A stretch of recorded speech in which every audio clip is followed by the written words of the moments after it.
from Richmond, Virginia, founder and CEO of Joyebells. I'm asking for $600,000 for a 10% equity stake in my company. Woo! Sharks, let's be honest. You can't just eat at everybody's house or office party, especially during the holidays. Unless, of course, they serving up Joyebells. Joyebells is home to that mouth-watering, southern, backwoods country deliciousness, honey. And we get to share that deliciousness with our award-winning peach, pumpkin, and sweet potato pies. Each one legacy recipes from my third great-grandmother and handed down with love, making me and my family the 6th generation to make these family recipes and the 1st generation to turn all of those traditions into a business. Our Joyebells family of customers are growing us nationwide and have helped us achieve some pretty cool milestones, including Best Pie in the Nation by the American Pie Council. Yes, it's that good. Our mission? To spread love and joy that brings family and friends together with comfort food that transports and inspires nostalgia of your grandmama and them cooking. So who wants to help Joyebells spread joy one pie at a time? Yeah. Can we eat? Yo, grandma and them cooking. What's going on? We are back with another Shark Tank breakdown. I am your host, Dave T, your intellectual property, dealing with everything from patents, trademarks, copyrights, and trade secrets. I think trade secrets is going to be the applicable one here, in addition to trademark. Hey, talking about being a talented person, she comes in singing. She can sing. She can bake them pies. And hey, I love this already. I think this is going to be an interesting one.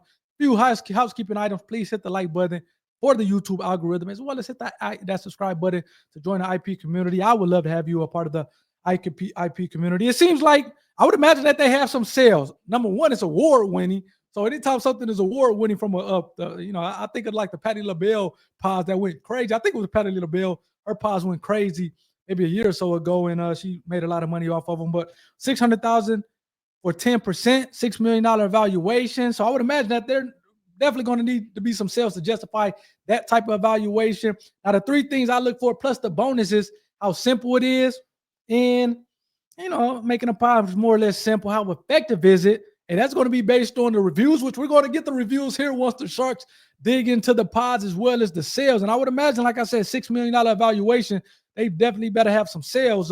And what's the market looking like? Now, obviously, we're talking about pies and food and things like that, and it's a market for it. Yes, there's a lot of stuff out there, but if you had an award-winning pie, I think you can, break through that saturated market. So we'll see if she was able to do that. And then IP, which I think is the most important, particularly when you're talking about pies and recipes and things like that. And anytime you're dealing with a food item, you need to kind of really be thinking trade secrets. Now, it seems like I kind of looked at her trademark, and she has a trademark for Joyebells desserts or Joyebells. So, again, that's good for her that she's trademarking or protecting her term via a trademark as well as the logo. But, again, in terms of the recipe, which is that secret sauce, you need to be protecting that via trademark. And trade secrets. Trade secrets rather than trademarks. And trade secrets is different from your copyrights, your patents, your trademarks, because you're not dealing with the Copyright Office or the United States Patent and Trademark Office. You're taking measures to put in protective measures in place so that others can't get your trade secret and that you're keeping it an actual secret. I actually was doing a breakdown episode on Folicious, and again, it was a family recipe of noodles, and they went on to make $6 million, which they said, I think maybe 1 year, last year, whatever the case may be, that they said on Shark Tank, they end up getting a deal. And under that actual video, again, because I was talking about trade secrets in that video, and I'm telling you, your boy had been around the block a couple of times, so I kind of know what it is that I'm talking about and kind of looking for. So I was talking about trade secrets in that actual video, and Folicious, the owners under that video, has said, yes, we have our trade secrets we have our recipe that we have locked in a safe. So again, they're taking steps to keep this thing a secret. It was one, I'm not sure if it was under that video or another video that I was talking about trade secrets. They said a comment just said, hey, just kind of make sure nobody else gets it. And again, that's the wrong way to look at it when you're talking about a trade secret. Yes, you can't put it out there or make it easy, accessible for others to get it, but you actually have to take reasonable measures to actually keep things a secret, to lock it away, to keep others from being able to access it or get their hands on it. And again, with Folicious talking about locking it away in a safe, that's one of those reasonable protective measures that you can take to keep your things a secret. So again, I would be interested in seeing what Joyebells have done to keep that kind of pie recipe a secret, because I would imagine that's, again, something for trade secrets. Even Life Rafts, who make the desserts, the ice cream desserts, which are really amazing. She has sent me some. She kind of talked about how at her prior employer, he was trying to get access or get ownership of the trade secret because she unknowingly put it in a public domain. It wasn't able to be protected. So again, a trade secret is protectable as long as you can keep it a secret. To the extent that it's no longer a secret, then it's in a public domain and anybody can kind of do their thing with it. So again, Cynthia Wong with Life Raft Treats, she was able to kind of tell that story on that interview that I interviewed her. So go check that out on the Everything Intellectual Property, the channel. But again, you have to keep these things. You have to take measures, whether it's locking in the safe, whatever the case may be, to keep these things secret and keep others from being able to access it. And to the extent that you can do it and it remains a secret, it gives you an economic advantage from you only knowing it and others don't, then you have a trade secret and you continue to make a ton of money. Hence Coca-Cola, hence KFC. I say KFC loosely, but definitely Coca-Cola has been making a ton of money off their Coke, their trade secret formula for the Coke. So let's get back to it, see if they get a deal and kind of see what the Sharks think about the actual product. Let's go. Yes. It's amazing. It's amazing. Pumpkin is insane. Thank you. These are recipes from, like I said, my third great grandmother. I have worked hard to remain true to the spirit, the nature of these recipes. And yes, you have. I'm going to give you 10 out of 10. I've never given that for pie. Yay. This is amazing. They're all fantastic. Thank you. It's a big old summer party in your mouth. Were you always in the baking business, or what did you do before this? For more than 30 years, I've baked these desserts, took them to work, given them for gifts. And I worked in a nonprofit where we provide expanded out-of-school time learning, which is very near and dear to my heart. I am a thriving survivor of an untreated mentally ill mother, homeless from age 14 to 17. Wow. Lived in abandoned houses, ate out of dumpsters. And every day after school, I went to the YMCA where I got a meal. And our teacher there, Miss Tina, I never forget, Joy, have you done your homework? and that was the reason I graduated school on time. Nice. With a 3.79 GPA. Nice. I will never forget because I'm proud of that. And if I can survive being homeless, if I can survive all of those things, still graduate school on time. Good for you. Good for you. You should be really, really proud of that. So look, 600,000, 10% Let's get to it. 6 million. Like, that's a huge valuation. Yes. Now, why is it worth $6 million, Joy? We have lifetime sales of $16.1 million. Wow. I want to break out last year revenue and profit, and then this year forecasted revenue and profit. 2023 was $7.7 million. We had an 8.85% gross margin profit. We had 1.38% net profit.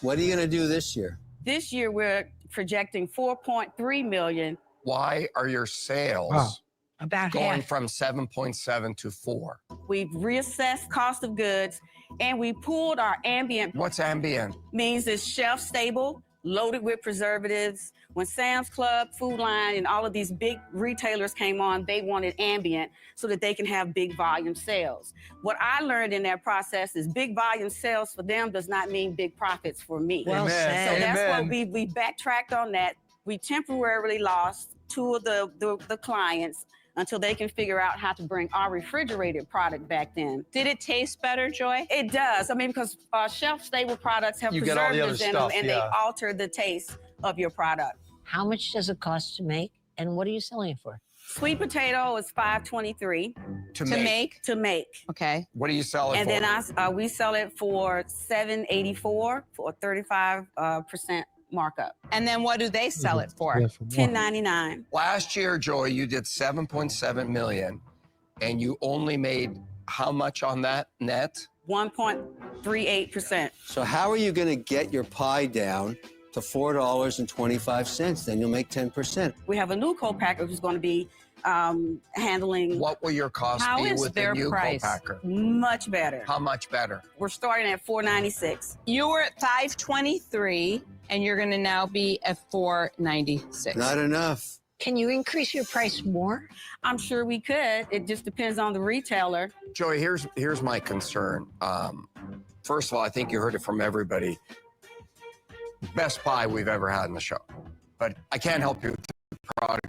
Increase your price or lower your cost. And I think you're working on both. I don't think I can help you with either of those things. I'm out. Thank you. The story's impressive. The product's good. Everybody. And again, I'll kind of bring it on myself here really quickly as they go off into it. It seems like they definitely got nitty gritty into the numbers. And it comes down to this. From 2023, made $7 million. Seems like 1% of that was net profit. You do around 1% of 7.7, you'll kind of get that number. 2024, sales kind of almost fell in half. It seems like they're going through some reorganizations and whatnot. That's understandable. But I think what Robert was getting at as he was kind of going out there is kind of maybe the profit, the margins are not the greatest. And that's one of the things that maybe she has to work on as far as getting her costs down and then being able to hopefully maybe sell it more. And that way she can kind of make more money and it makes sense. A lot of times, again, we heard about it last time on with the Lectech pitch.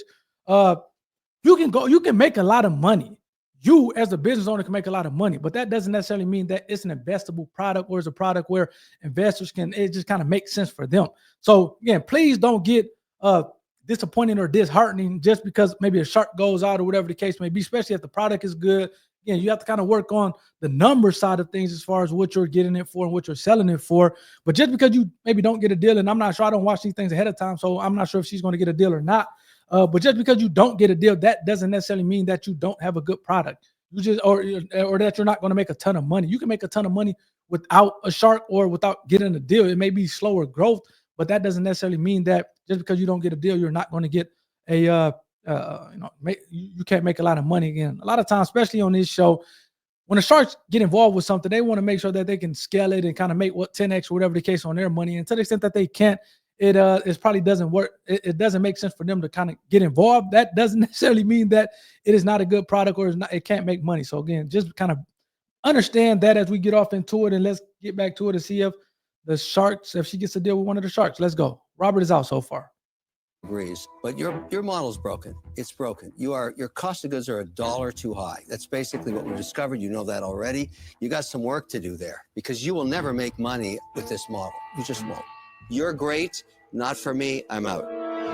First of all, the product's incredible, right? Just insanely good. But when you come in and ask for $600,000 for 10%, we have to figure out how we're going to give back that $600,000 times a lot, right? It'd be a no-brainer if it was $100,000 for 10%, but at $600,000 for 10%, I have to say I'm out. I am disappointed to hear that. Number one, from going from being so young and being homeless and taking yourself and pulling yourself up out of the most difficult position as a child and becoming the woman you are is amazing and impressive sales. But $600,000 to come in and ask for that is a lot of money. I'm really sorry, Joy. I'm out. Everything you've done to date, it's like the great rags to riches story in America. I invested in Daisy Cakes, and she raised her price from $22 to $70. Seven. To her shock, she was able to sell them. And then she went on to Goldbelly and everything changed. She's like triples her sales on Goldbelly. You know what has to be done, so just go do it. I'm sorry, I'm out. Thank you. Thank you, Joy. Thank Good you. luck, Joy. Thank you for sharing your pies. You're welcome. Mwah. Mwah. I can't.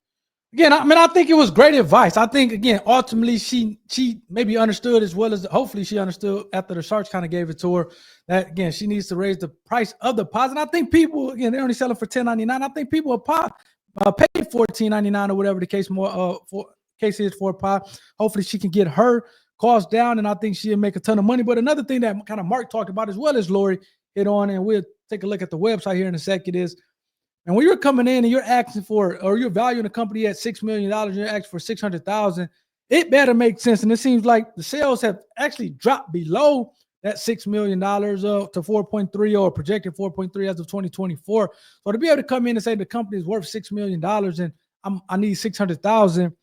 Yeah, and a lot of times you can, the sharks or other people can get caught up in the axe. And as Mark talked about, if you're coming in 100,000 for 10%, it's a no-brainer. I get it. You don't probably want to value the company at $1 million, but heck, even 200,000, 250 or something like that for 10%. And that way it's okay, $2-3 million. It's a little bit more easily to be digestible. But when you're talking about 600,000 and a $6 million valuation, a lot of times, if you can't square that numbers, like, okay, it's kind of no use. Not saying that they don't like the product, not saying it's a good product, not saying it can't be successful, but it seems like all the sharks, for the most part, kind of got caught up in that number and just kind of couldn't make that make sense. So, for those of you out there who are looking to maybe get on Shark Tank one day or get some type of an investor, just kind of think about that ask from an investment standpoint and make sure that's worth it. So let's look at the website here before we get up out of here.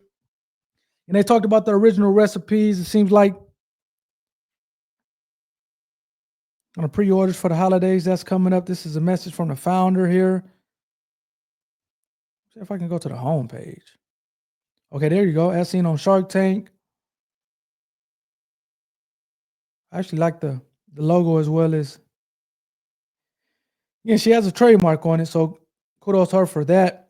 Hopefully, she has kind of protected the recipe via a trade secret by taking measures to protect. Obviously, there's no patents. I'd be interested in having that peach cobbler. I'm not a big pumpkin guy. I guess in the Black community, we do more so sweet potato pie. Okay, here you go. Seems like they're going to be in Costco here soon. Kroger. I'm not sure if I heard of Schnucks.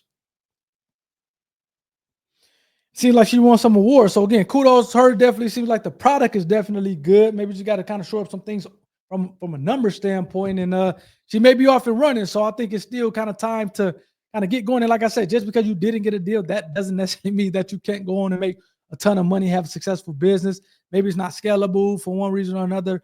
Just an investor don't want to kind of become a part of it, which is okay, man. I think Joyebells, I love the talent. I love the voice. Seems like the pods are pretty good as well. So kind of wishing you all the best of luck. And let me know for the audience, let me know in the comment section to the extent that you had the pods. It seems like she's sold a lot of them, $7.7 million in 2023. And then it seems like maybe around $4.3 million last year. So it seems like she done sold a lot. So let me know in the comment section if you had the pods, and to the extent that you have them, had it, let me know what type of pie. Was it the pumpkin? Was it the peach cobbler? I'm not sure if they had the apple pie, but let me know what you think of it, and would you kind of go back and let me know your thoughts on that. And again, I'm gonna try to get Joy on here and maybe kind of talk a little bit more about her story, because it seems like she had a hell of a story. 14 to 17 homeless, eating out of trash cans. Kind of reminds me of the ET story, but it seems like she had it growing up rough, to say the least. But again, she was able to make something out of it. So kudos to her, and hopefully you guys enjoyed this one. I'll see you on the next one. Peace.